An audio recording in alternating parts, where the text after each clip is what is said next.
Show with host Sheku Sumaila. Election is about winning or losing, and this is the contest. This is SLBC Election Special. Election Special. The program where political parties discuss issues around their parties, where aspirants contesting for the following national positions, namely Flag Bearer, National Chairman, National Secretary General, National...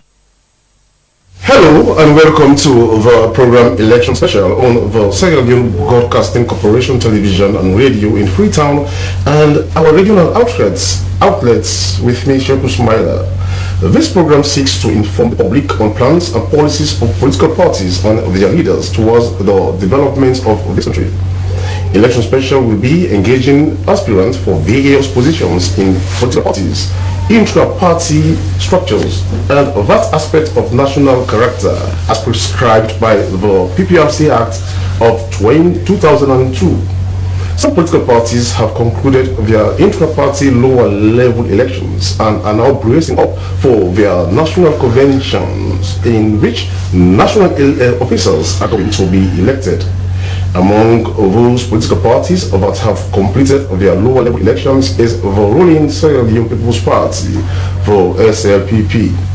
The party has scheduled its National Delegates Conference for this December in Bo City. Several political party members have declared their intentions for various national positions, whilst current holders are seeking second term. Well, in the studio to talk on the intra-party dynamics in the SLPP is the current holder of the position of Secretary General of the SLPP, who is Umaru Napoleon Nkrumah. Well, he's seeking a second term in office. Well, Mr. Nkrumah is our first on the program Election Special. Welcome once again, Mr. Nkrumah. Thank you and thanks for having me. Now you are the current holder of this in particular position. Describe the Secretary General of the SLPP, and you are seeking a second term. But in as much as people know you, but for the sake of this particular discussion, let us know exactly who is Umaru Napoleon Nkrumah. Thank you very much. Well, I'll basically summarize that in a minute. And Umaru Napoleon Nkrumah is the current Secretary General of the Sierra Leone People's Party, having been elected on the 17th of September 2017 into that office. I come from the northern part of the country. That's where my father hails from, and my mother hails from the eastern part of the Republic of Sierra Leone. I'm also a lawyer by profession, having been in legal practice for 12 years since my call to the bar of Sierra Leone. Well, as a name, it's a household name now in Sierra Leone. I'm everyone's friend. I am a servant of this country. I'm a servant of the nation, and I currently also work as Deputy Minister of Justice in the Republic of Sierra Leone. Okay, well, in short, that is Umaru Napoleon Nkrumah. But now let us come to your political life. Well, probably let us talk outside politics. Outside politics, Mr. Nkrumah, how much have you contributed in impacting lives outside politics? Thank you very much. Like I said, I was in legal practice for a period of 9 years before I jumped into politics in the last years. And while in legal practice, well, there was an article written about me a couple of years ago in which somebody described me as a poor man's lawyer. I worked before, whilst I was there, I worked with a couple of local organizations that were providing legal services and aid to indigent clients, those who cannot afford legal services, and I provided that for them through the Society for Democratic Initiatives on the agenda empowerment issues. We did a lot of work together, and I was always there. I did a couple of pro bono services in that area, and aside of that, my practice as a lawyer was practically centered around helping people based on my own background. I come from I grew up in a very, very difficult circumstance, and I always relate my situation to many other people out there. I always mirror what I went through when I was growing up. One, as a refugee in Guinea, an internally displaced person in 5 different districts, until I finally found myself in Freetown, where I finished my education and went to Fred College, struggled through universities and came back down to Freetown. To light work. And basically, like you said, aside of politics again, my interest has always been looking back at society and trying to give back as much as I can. Quite recently, the Sick Picking Project gave me an award as a patron, as a life patron, based on my activities with them and what I've been doing around. Let us talk about, you earlier mentioned that you've been providing, as a lawyer, you've been providing pro bono services, to those who can't afford, in a way. Let us know, do you really know the number of people you provided, such services for, since you started your legal practice? So many, and basically in groups of people as well. I recall back in 2010, 11, 12, when students were arrested and locked up in Kono, demonstrating for their right. I was a lawyer that came up to represent them in court, and we did that matter onto the conclusion. And like I also said again, I was working with the Society for Democratic Initiatives, in which we provided legal services to women who are being abused, gender-based violence cases. The other side, there are a lot of other people who walk into my office. They have cases, they will explain their cases to me, and I will look at it. I know they have the right, but they cannot afford the legal fees, and I will take up their case. Those clients that they are ranging from, all over the country. In fact, there was time I used to just take my vehicle, travel around, particularly not an area in my home district, go there, city court, and provide legal services for people who cannot afford. And in Freetown, there were communities in Waterloo, communities around the peninsula whose rights were being impuged on by people with money, people with muscles. We came in to assist them, and we did a lot of that. That actually has been a lot in life, and those people, they did not have money to pay, but today I enjoy a lot of goodwill from them, and they always come around. Okay, now let us talk about, let us not go into your political life. How long have you been in politics? I mean, national politics. Well, national politics actively, that's the time I came to the center. That's 2017, when first I was appointed. Earlier 2017, when I was appointed as the Deputy Secretary General of the Israeli People's Party. Then I ran for the position of Secretary General in Kenima, and I won. Since then, that has been my active life. But prior to that, I've always been involved in some aspect of national politics, in one way or the other, from my student days up to the time of university. I recall in 2001 at Faber College, I was a member of the Israeli People's Party executive, and I was organizing a public relations officer 1 for the Israeli People's Party at Faber College campus. Then we came back again, back to national level. We are involved, part of the legal team of the Israeli People's Party, provided a lot of legal services from the party from 2010, 11, 12, going upwards. And if you recall the famous 39 constituency cases, I was a lead counsel that represented the party from the High Court to the Supreme Court of the Republic of Israel. Well, why actually are you seeking, a second term? You've served as Secretary General, since 2017, in a vast convention in Kenima, you were elected.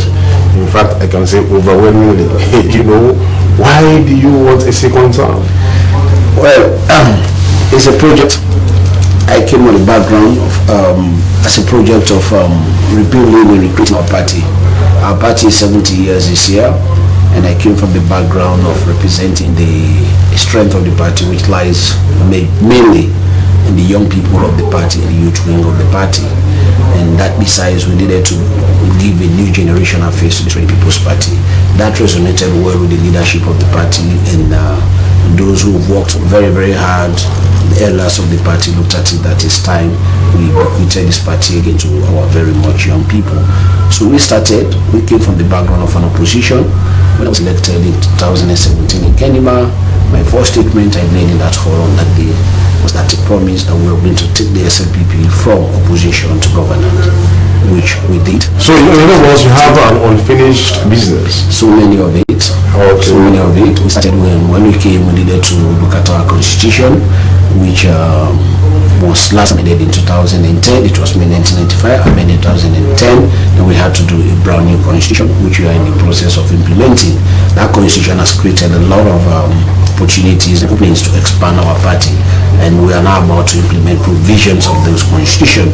We also started the infrastructural project within the SNPP, which we started as executive, as head of the secretariat, and been very much pivotal in driving through some of those developments within the party. We are virtually at the middle of it, and we need to complete that. So I think I need to be around the secretariat again, one, to ensure that we re-elect Excellency Julius Maada be overwhelming again, 2023, and secondly, to complete the projects I've started. Then Okay, now, Mr. Kroma, you said you have unfinished, businesses or business in the SLPP, especially manning, the secretariat of the SLPP, which is the lifeblood, being described. It's like you are the power engine, of any system, be it politics, be it, in different spheres of life. You are described. You are the Secretary General. It's like you are the powerhouse. Somebody may want to ask, why not Mawu probably seeking for another position within the party, not the Secretary General? One thing I have learned in life, and I learned it at the very stage, is always placing myself in areas of my capabilities. I have been at the secretariat. I went there from a background coming from private practice, and the last 3 years I have learned a lot and I've acquired a lot of experiences, things I did not know before I got that position, which I have learned now. I still see myself as fit and proper for that particular position. In future, I will be considering other positions within the party. But for now, I am the fit and proper person to run for the position of Secretary General. So from now you prefer the position of a Secretary General to any other position? Within the party, yes. Within the party? That's where my strength lies, and that's why I believe I've been able to... Now tell us, you've served for a time, in the SLPP as the Secretary General. What are some of the things, the tangibles, the things that you can point at, that during my first year in office as Secretary General of my party, these are the things I did, the reason I should be re-elected? Thank you very much. Number one was to take the party from opposition to governance. That was very tangible. That was a time we came at a time when nobody actually believed that our project was visible. It is visible today and we are seeing it. Secondly, in terms of reforming the party, before we came to governance, the Australian People's Party had only one major asset in the Republic of Australia, which is the National Party headquarters, and even that was built in the 50s. As I speak to you now, through our administration, we are doing a very serious facelift to that building. We also launched party infrastructure initiative, wherein we decided as an administration that it's hard time we started getting our membership to contribute and build party offices across the country so that we can have shelter. Many a time we follow recently social media, people will say, they've given the SLPP notice in this place and that place. And the political constitution and PPRC Act requires each and every political party to have presence in all the district headquarter towns and regions of the Republic of Australia. So we launched that way to encourage party membership to contribute, and that has yielded some fruit for us. Today we can boast of a very nice edifice in Kailan district, boast of another one in Cambia, another one is coming up in Moyamba, another one is coming up in Kwenitubu, across the country. They are all in their processing. This was launched through efforts of the administration. We started first as setting up a WhatsApp group of party members, and those who are willing to contribute to that. We started that and we pushed that forward, and people got interested in it. We were able to raise the funds. I was spearheading that under the supervision of the leadership of the party. And also that when we came again at a very difficult time, we realized that there were many of our supporters who were out there. They supported the party to come to power. They also are not coming, particularly the women. So at the last conference we had, I launched the executive. We launched together as head of administration. We raised funds in order to refer to as the Unity Microcredit. That funds were raised right at the Isaka Hall, and with the support of our dear mother, the First Lady of the Republic of Australia, backed by the Labour Party, people were able to contribute to that basket, and those funds were given out to the women of the Israeli People's Party for them to start turning it around. And that's a very, very serious project which we started. We intend to progress on it. We have been caught in the issue of our internal party politics in the last virtually 2 years, starting from our constitutional reforms, during our local elections, to having a new executive. Once we have a new executive, we intend to continue some of those projects and some of those reforms. Mr. Kuma, intra-party unity is very vital or strategic, for the success of any political party. Now, you've just gone through your lower level elections, and I know that there are people who are aggrieved, probably because they did not win, those elections. And you are now looking forward for the National Delegates Conference, which is the highest decision-making body within your party, or even some other political parties. The Delegates Conference is the highest decision-making body. Moving forward, or moving into these this convention, how much have you done to probably bring back those who probably might be aggrieved simply because they did not win some of these lower level elections? We are working on that very seriously, and those are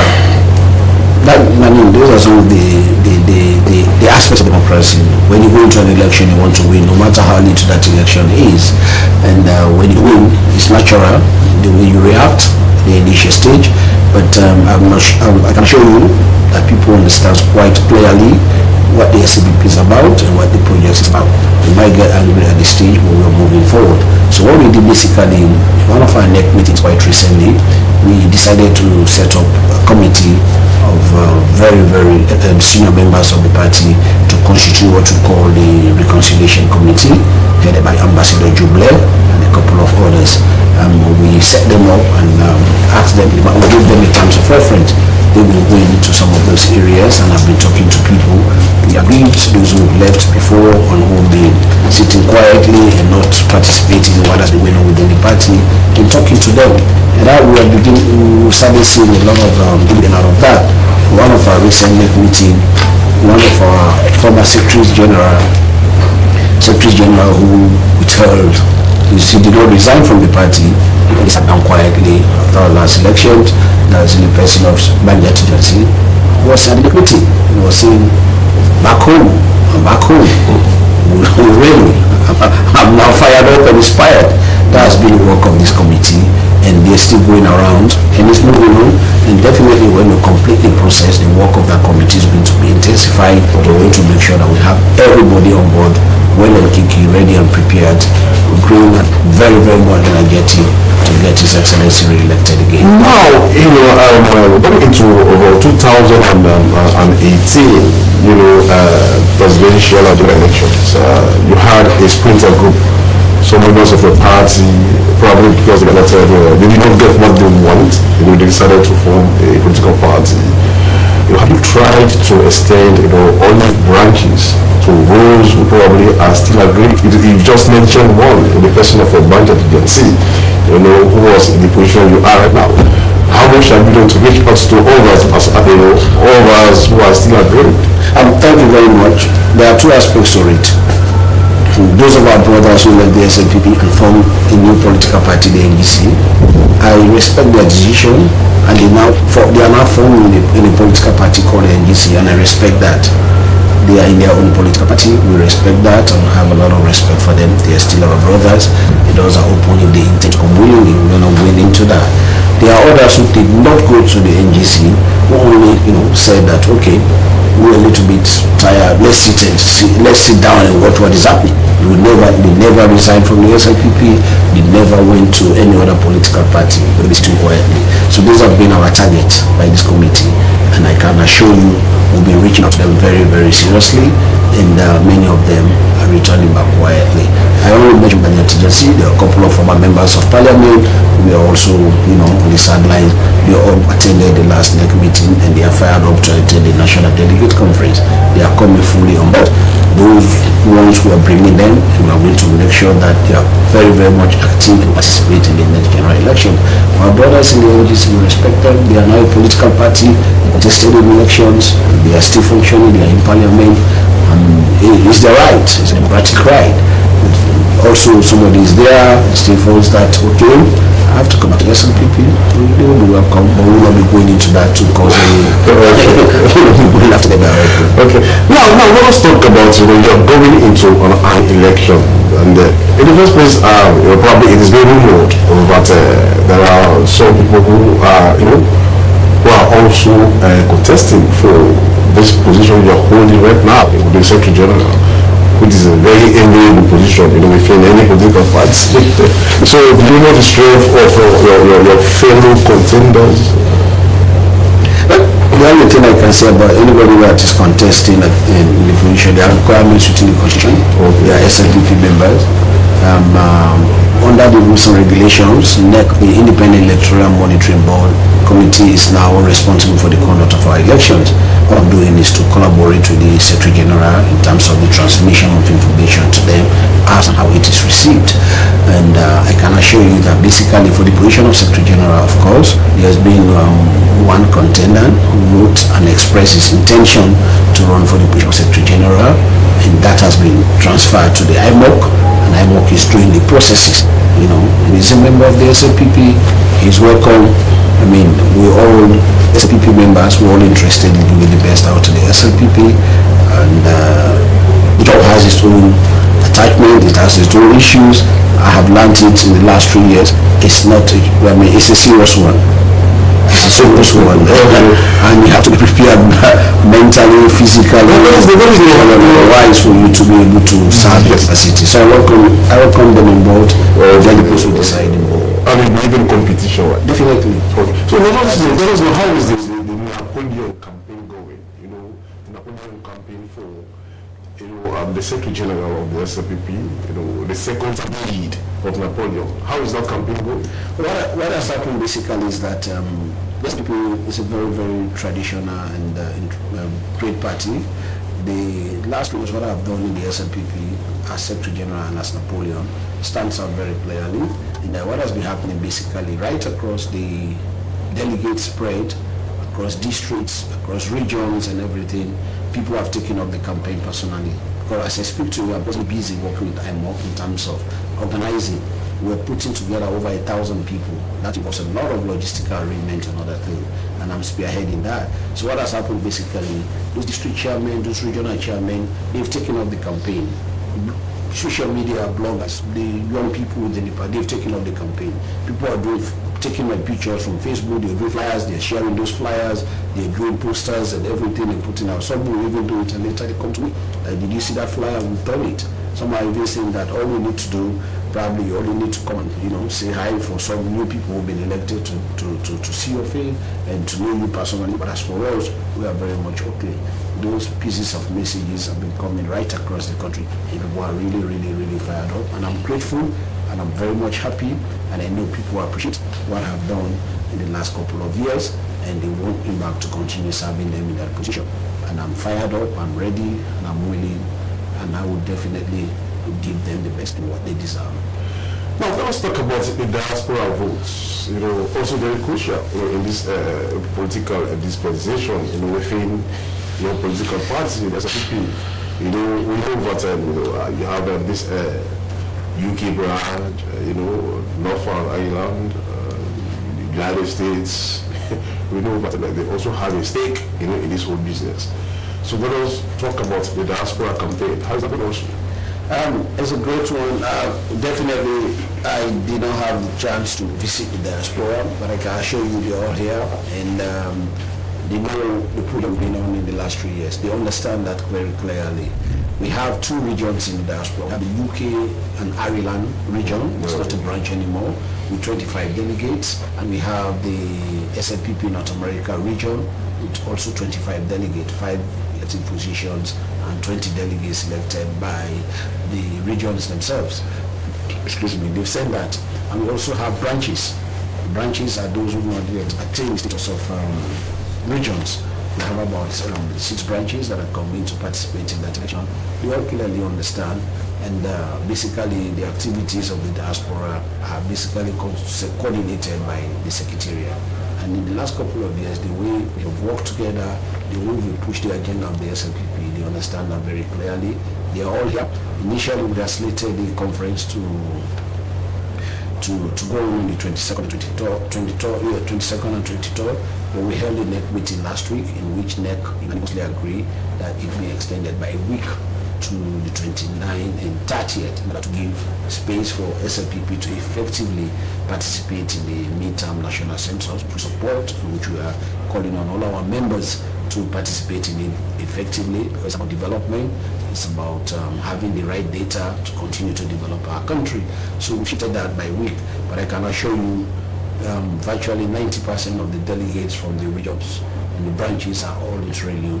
They're already in the very, very good standing and good relationship with all of them. And if you were to ask them today and interview one of them, then you will get it clearly from them that they've come back here to ensure that Mauro Napoleon Koroma is re-elected as National Secretary General. Okay. Well, now, election is about, winning or losing. And this is a contest. Although you just said that you are very much comfortable the way the campaign is going, you got the assurance that you are going to be re-elected. But should you actually lose, will that in any way dampen your spirit, your contribution to your party, the SLP? That's almost a zero possibility, but that's humanity. Never. I have been SLPP since my adult life, and I always mean to be SLPP for the rest of my life. Nothing will dampen my spirit.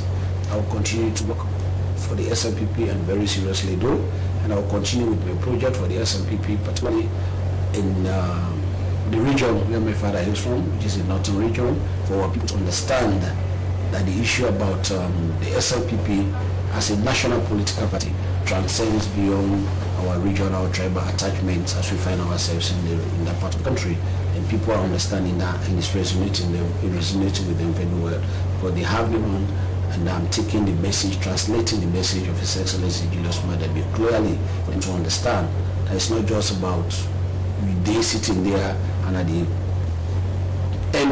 the peak of election, people just send messages and say, is this or that? And I'm always with them. I'm in my community.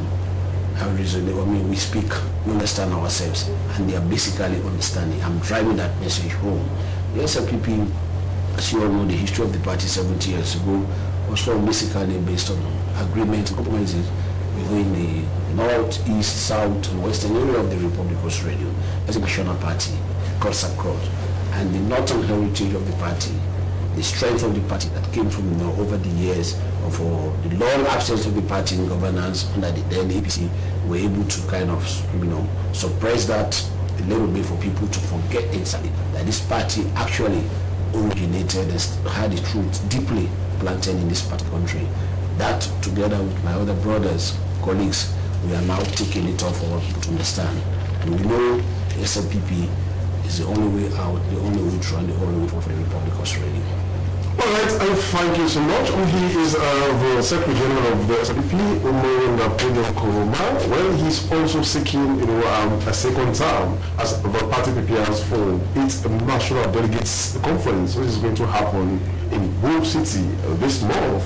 It should have been from the 22nd to the 23rd, but due to some other reasons, you decided to defy it to the 29th and the 30th of December.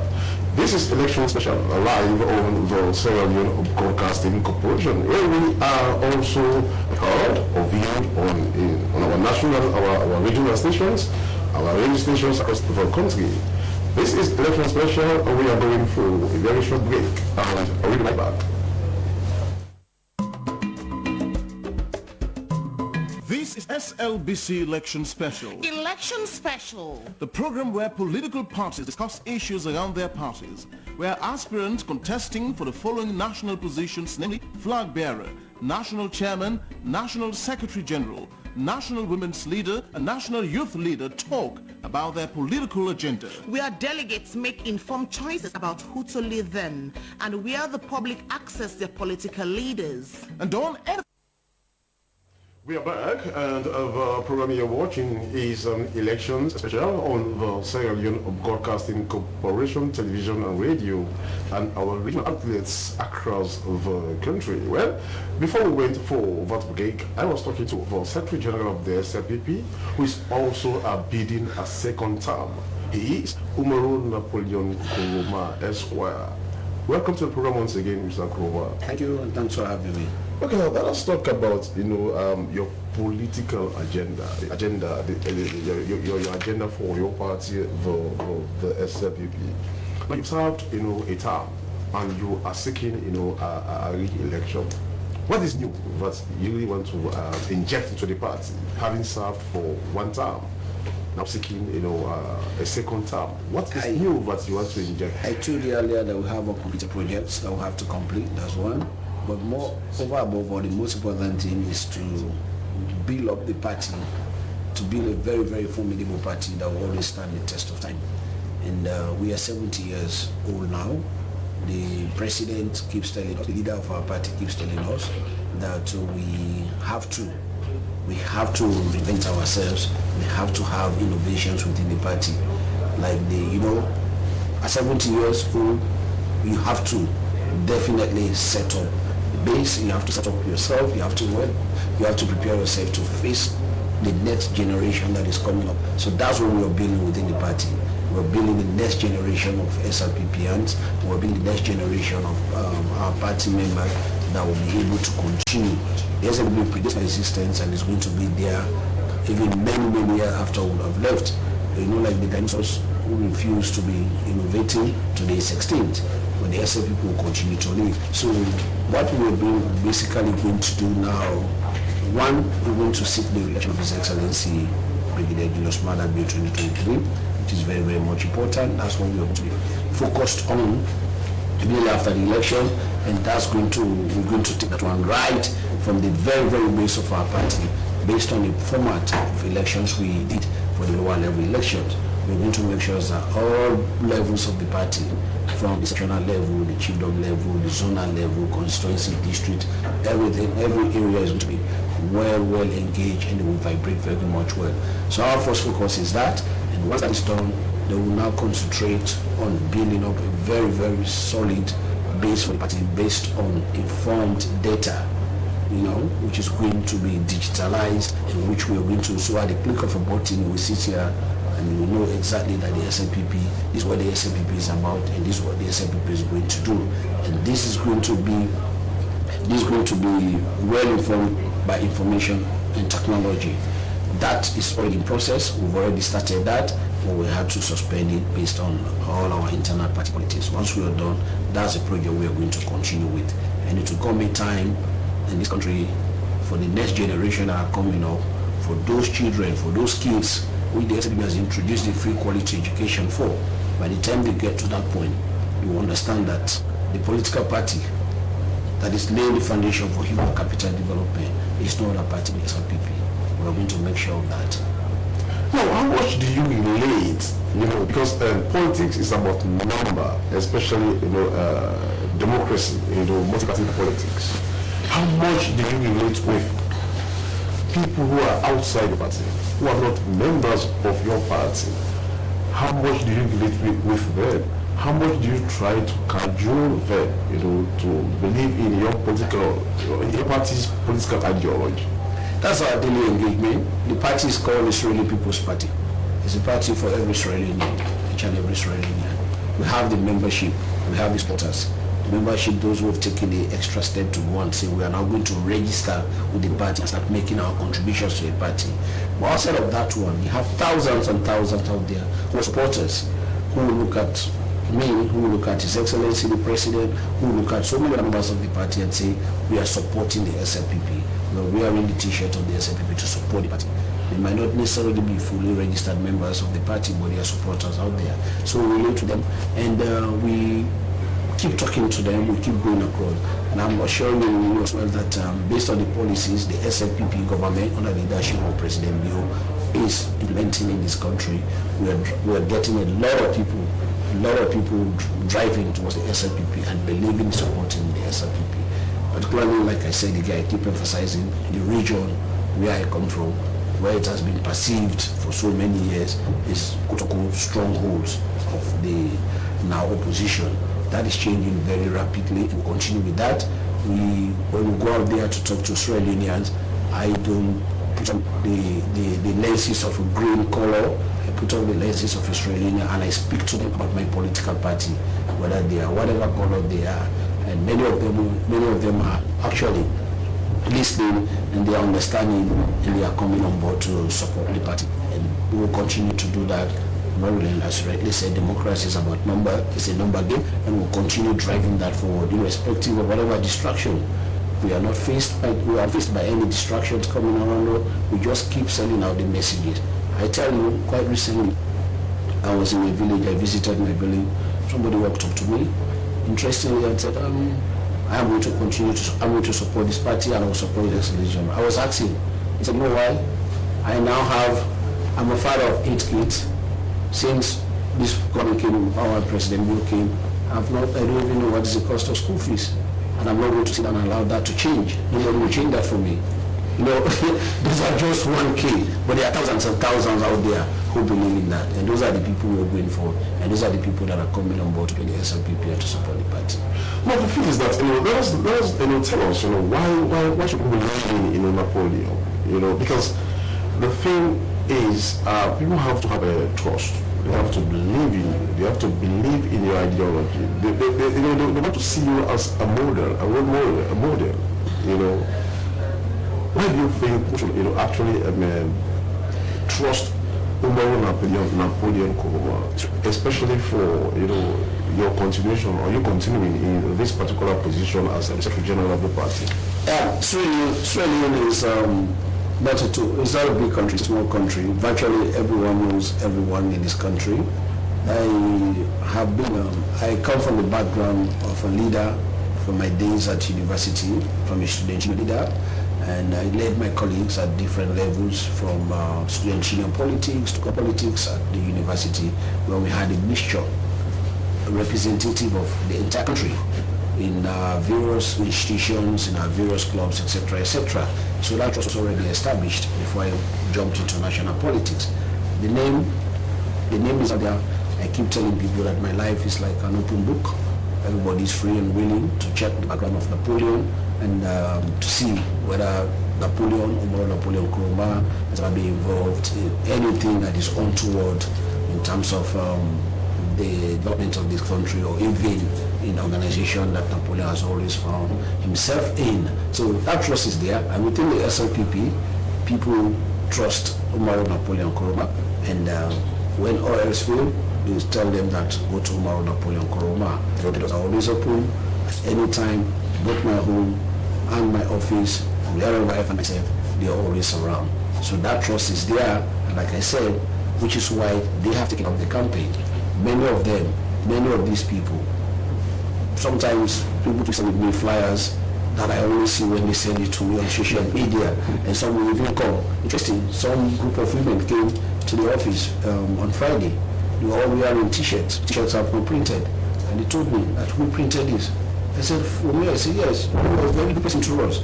We had to put together our little resources to put your t-shirt, had to start campaigning for it. If you need to do was we don't need anything from you. We are going to tell people what you've been doing around. So that trust is there, and I can assure you on the 29th and 30th, I hope SLBC will be in room to cover our event in the news with Zipinia, and the SLBC will play it out, and we'll have the elections concluded.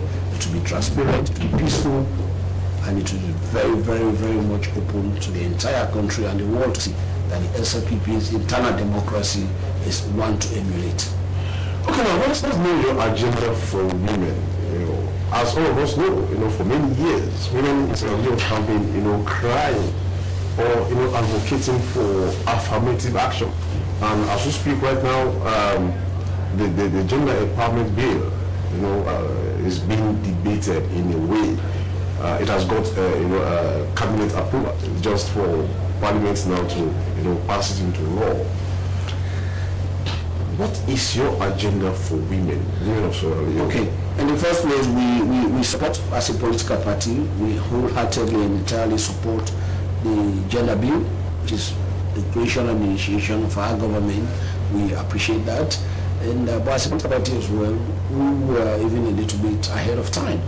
In the last general elections, we realized that there were women who wanted to participate in politics effectively, but they had a little bit of difficulty, particularly that which has to do with finances.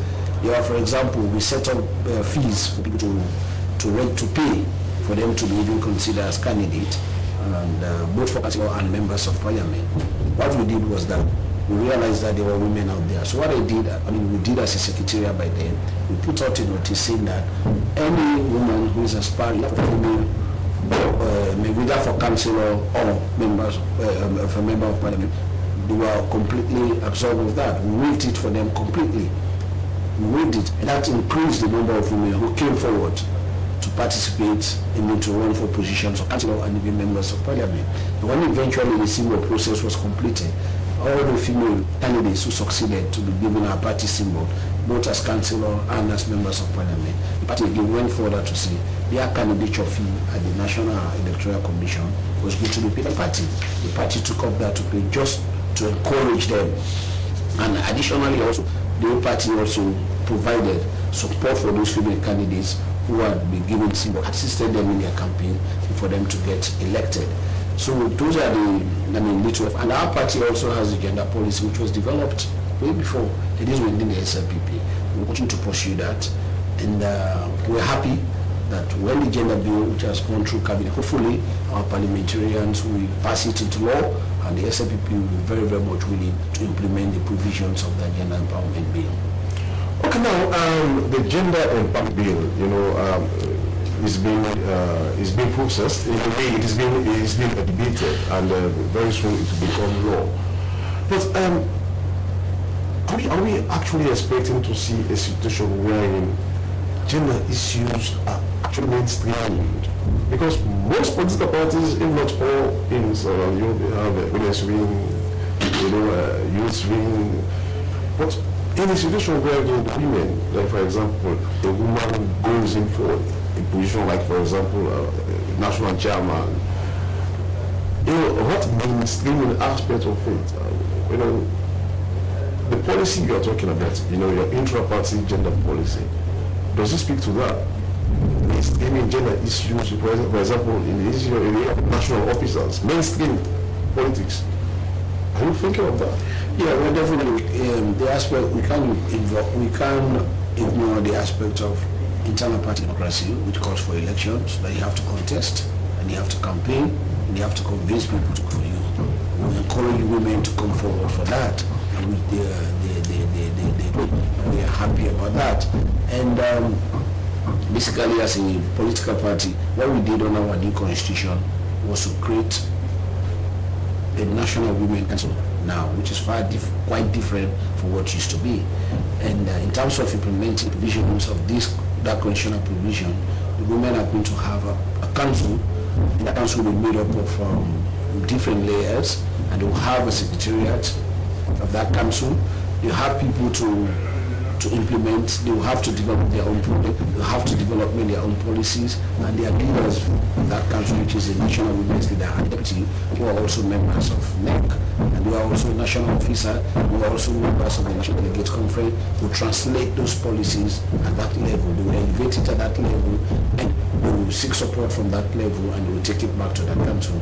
So we're going to make sure that it's not only because it has now been legislated upon in our constitution. So once we complete this process, we are going to do that. That's what we did again for the young generation. It's not only an issue before of saying that young generation leader, the secretary and the deputy of it, there's a council.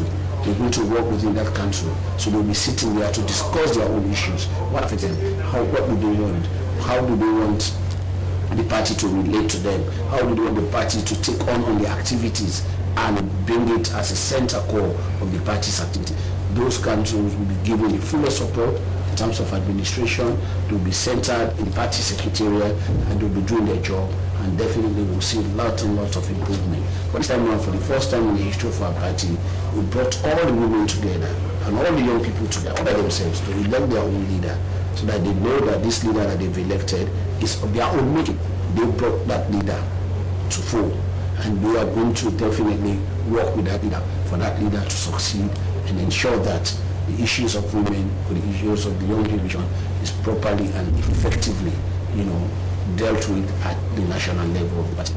Now, let us talk on about environment. All of us know that environmental issues are now very crucial all over the world. Talking about climate change. And quite recently, even as a person, our president was part of the Glasgow Conference of Parties to the United Nations Framework Convention on Climate Change, the Glasgow COP26, where again issues were discussed around the environment, and Sierra Leone was given a special place. Sierra Leone was allowed to exhibit. Among many other countries, Sierra Leone was given that preference or preferential treatment. Now, let us know, what is going to be your policy on the environment? Because the fact is, there will be no sustainable development without proper environmental management, or protection, as the case may be. So, what is going to be your policy on environment? We continue to say big thank you to His Excellency the President and our leader with his wisdom. Before this time around, it was the Ministry of Land, Environment and Country Planning. It's only under this administration, the SLPP government, that a separate ministry for environment was created. Aside of the environmental EPA, the Environmental Protection Agency, which is there as an agency, but there's now a whole ministry, and that ministry has been given the lifeblood for it to operate. That ministry has put forward a lot of policies in terms of protecting our environment, maintaining our ecosystem and everything. Those policies they've put together as a political party, we support it entirely, and we will definitely continue to encourage the ministry to go about implementing it. We've seen some of them, and most of them have gone through parliament to be legislated upon, and many are about to come again to parliament to be legislated upon. And once that is done, then we'll see a very, very different environmental policies within the Republic of Australia. We'll see a change. We are committed to that as a political party because, like I said, you and I are here today, but we'll be going. Our children, our great-grandchildren will be coming. We have to protect this environment for them, which the same environment that was protected by our own great-grandparents, which we cannot destroy it entirely and leave them nothing. So the SLPP will support that, and the Ministry of Environment and their work will support it entirely as a political party. Whatever thing they engaged in and whatever they want to implement in the country, the party will stand with them and will support that.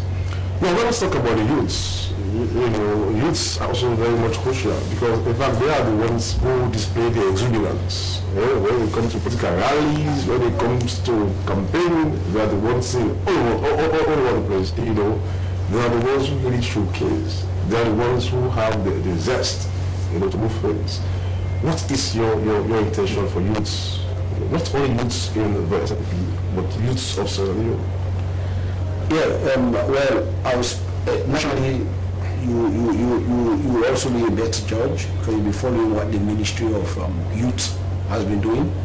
That was also a ministry that was blended together, Ministry of Youth. The President, in his wisdom, had a separate ministry for youth, which in the last 3 years, if you have been following them closely, that's one of the very ministries that will be very much active and proactive in many things relating to empowering the youth of this country to ensure that they also become very, very useful citizens.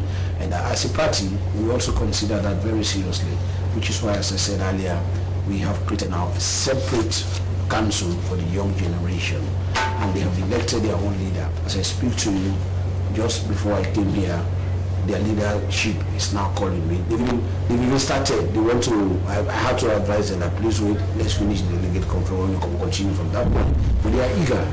They are eager because they understand themselves and they relate to their colleagues and they know what the issues are. They are very much eager in setting up their council and to start operation immediately. How to get their colleagues out there. First of all, is the issue. Every day we hear about issues of employment for youth. The first thing is to make them employable, then employ them. Many of them, we understand the situation we find ourselves. It's only but by the grace of God.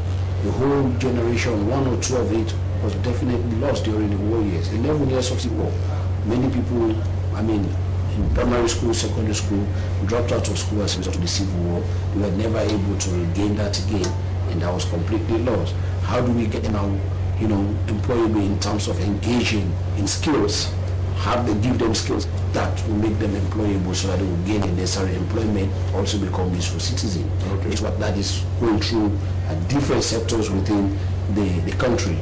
We have now the Ministry of Higher and Technical Education, which the President created, and the technical division of the ministry is very, very much effective, trying to create revamp all of those technical institutes across the country that will encourage them. Some of them who've lost the formal education, they can go into those institutions and get some skills that will make them employable. For example, as we sit here now, if this light was off, you and I will know how to fix it. Yes, the electrician, these are skills that people can go and inquire and that become employable. So we keep talking to them. Anytime I have the opportunity to bring them around and talk to them, it's not only about saying, this is something for you and they go away. We also keep talking to them and keep encouraging them to go into those institutions and learn some skills and make them employable. Definitely they employ. Well, let us come to know, the social life of Napoleon, described for SPP, and also seeking a re-election. Let us know how much do you socialize, probably to these attacks or, some other funny places. Because the thing is, you can only solve a problem when you know the problem. There's a problem identified, is a problem half solved. If you go sit with those downtrodden, more. So how much do you interact? I interact very much. As I said, I come from that particular background. I grew up those stages. But now presently, I'm a quite person. I'm a Muslim by religion. I'm married with 3 kids. And definitely what I love doing most in my quiet time is going to my village. I'm a farmer as well, which is why most of the weekends I'm always in my village, in my farm, or going around the country. Which one of your village? Because I know that you have a village in Kailong and also in Konaribu. So which one of the villages? I've been able to hold my house in terms of my paternal lineage. My farm is there. My farm is well located in Yeni Chigdom, and which is what I do. And when I'm in Freetown every weekend, I go right around the community. I live in the Babeda community. If we are to go and stand up at the main road at Hill Station and ask that you're asking for the house of Maro Napoleon Nkrumah, you have somebody walking there directly to my house. We don't even have addresses. We will find it very easy to locate my house because every weekends I call them, we sit around, sometimes we even walk the hills, we go together, we stroll, we look at football matches together, or they organizing some community activities. I participate in it, and we do it together. So I understand exactly. It was one of, for example, we now have water running properly in our community. It was one of those afternoons I was walking around when I saw a kid of 5 years old. My last son is 5. And this little boy about that age was carrying some 2 gallons of water. I stood by and I took pictures of him. And I had to send those pictures around, both on social media and even to the government. I said, this is what we are facing in our community. And now they were able to pass through the pipes right down to the community. And people now have pipe-borne waters and within that community. And they're also pushing for a couple of other things. So every weekend, normally we have meetings. And I go down, then we sit together, we talk. And we understand the issue. Some will tell me, I've gone to be trained as a tractor driver. Some will tell me that I will be doing motorbike repair mechanic. That's what I've been learning, but I need to continue and everything. That engagement happens a lot. Even yesterday in the afternoon, we had several meetings in my house and outside of my house with them. So I understand that because I was there before and I can relate to it. Okay, quickly before we go, again, let us know how is the Napoleon campaign going on across the country? It's going on very well, and it's being done by the grassroots. They are taking up the campaign. It's in their hands. Okay, well, thank you so much. And he is Umaru Napoleon Nkrumah, the current Secretary General, because incumbent of the SLPP. He is also seeking a re-election. This is election special. Well, thank you so much, Mr. Nkrumah, for coming. Thank you so much. I think for being on election special. Thanks for having me. Grateful. Okay, well, he is Umaru Napoleon Nkrumah, the Secretary General of the SLPP, seeking for re-election. He wants a second term. He's just been explaining to us, why he is, bidding for a second term and what he has done for his party. That is what we do here on SLBC, on especially the program Elections Special. Many thanks to the entire production team and for their contribution to this program. It has been Election Special. I've been your presenter, Sheku Smaila.